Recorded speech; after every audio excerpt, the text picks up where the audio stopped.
Siya si Aya. Ipinanganak siya sa bansang Japan.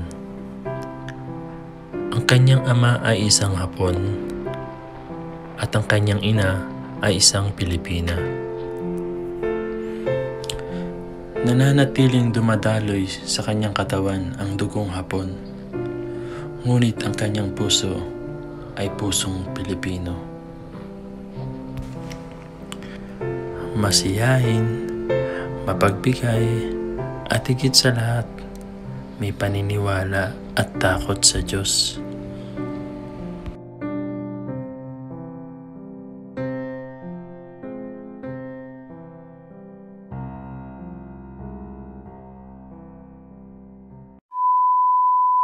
Lumaki si Aya sa buhay na medyo masagana or masasabi nating may kaya, parang ganon. Pero nung nakasama ko na si Aya bilang asawa sa isang bubong, hindi ko naman siya nakitaan na parang nanggaling siya sa ganong sitwasyon dati na medyo masagana. Kasi mostly kasi pag sinabi nating masagana, nabibili yung mga bagay na gusto or nabibili yung mga mamahaling bagay. Pero nung nakasama ko si Aya sa bahay, parang hindi ko naman siya narinig na magsabi sa akin na gusto niya itong gantong kamahal na bagay. Actually, siya pa ngayon nagsasabi na bilhin lang namin yung mura or nakasale siya para mas makatipid kami. So, doon kami nagkasundong dalawa na laging ganun ang binibili namin, yung sale or yung mura nung time na yun. And then, nakakatuwa lang kasi na si Aya, mas ginugusto niya na mabili yung mga bagay na kinakailangan talaga namin sa bahay. And then, every time na sinasabi ko sa kanya na gusto ko siyang bilhin ng ganitong medyo mahal na sobrang deserve naman talaga niya yung bagay na yun, laging sinasabi niya na saka na lang pag talagang kailangan na. And then dumating yung time na to na talagang sa tingin ko kailangan na niya. At kahit papano naman, medyo nakapagtabi-tabi naman ng konti para dito. Naisip ko sa kanya na isabihin uli sa kanya na tara bumili na tayo nito para may magamit ka. Yun. So dumating din yung time na pumayag na siya na gusto na rin niyang makabili ng bagay na to. So nagkasundo kami na bumili nito para sa kanya na sobrang deserve talaga ni Aya. So mamaya pupunta kami sa isang store para mabili namin yung bagay na to para may magamit na si Aya.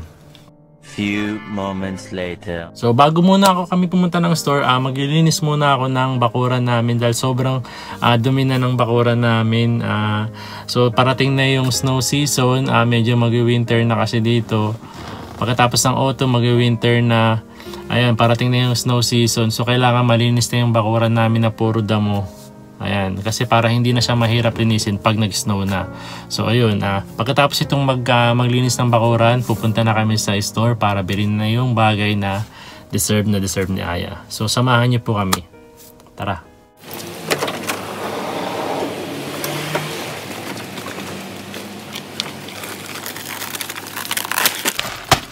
Ito ay 30 kilong bigas dito sa Japan. Nagkakahalaga ito ng 7,500 yen na nabili ko sa kapwa nating Pilipino dito sa Japan. Kung bibiling ko to sa mga supermarket, ang 30 kilong bigas ay nagkakahalaga ng 1 lapad at 2,000. So sobrang laki ng natipid ko nung bumili ako ng bigas sa kapwa nating Pilipino. Yun, kapag nakatira ka talaga sa ibang bansa, iisipin mo talaga napakamahal ng bilihin, lalong-lalo na rin sa Japan. Kaya dapat lagi tayo maging practical sa lahat ng bagay na gagamitin natin sa pang-araw-araw. Lalong-lalo na kung nasa ibang bansa tayo. 1 hour later.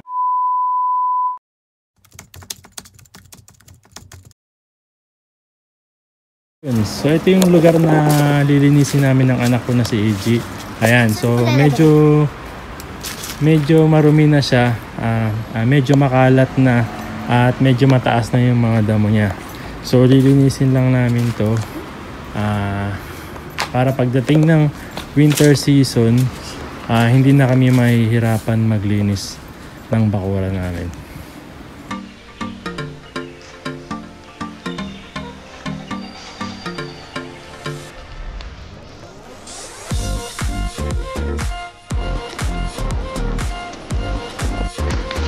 So ayan, gagamit tayo ng electric cutter na pangdamo para mas mapabilis yung paglilinis namin ng damo.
Go! Right! Ingat! Sa likod.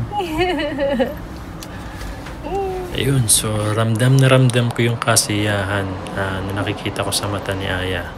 Iyon naman ang goal ko sa araw na ito. Kaya maraming salamat po, Lord.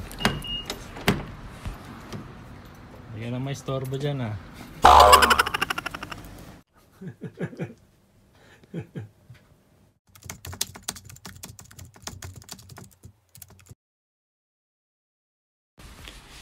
Ayun, nag-request nga kasi si Aya ng kinamatisang isda para sa aming dinner ngayong gabi. Ayan, so ito yung ingredients na gagamitin natin sa pagluluto nito. Kamatis, onion, saka ginger. Saka itong horenzo sa Tagalog or sa English is spinach. At siyempre yung isda at patis para sa pampalasa. Ayun, so ito yung paraan ng pagluluto nito. Sobrang napakasimple lang. Sundan nyo lang po. Ayan, siyempre unang-una magpapakulo muna tayo ng tubig. And then ilalagay natin yung kamatis, yung sibuyas at saka yung luya. So itong tatlong to pakukuluin lang po muna natin hanggang sa madurog yung kamatis at lumasa dun sa tubig. Pagkatapos nyan, pwede na po natin ilagay yung isda at pakuluin po natin ng 5 to 10 minutes. Ayun, imi-medium heat lang po natin siya para po hindi masyadong madurog yung isda natin. Ayan. Pagkatapos ng 5 to 10 minutes, pwede na natin ilagay yung patis or yung fish sauce para magkaroon siya ng lasa, ng konting alat. Yan.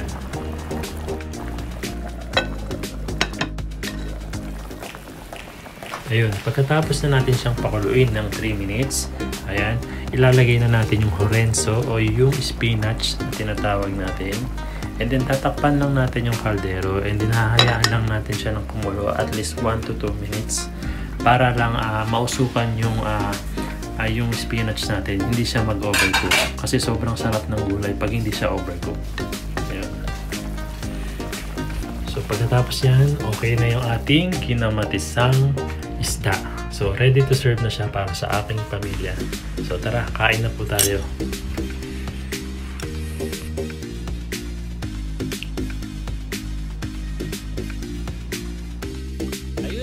Maraming salamat po sa lahat ng nag-subscribe sa aming channel. At sa mga hindi pa po nakakapag-subscribe, mag-subscribe na po kayo.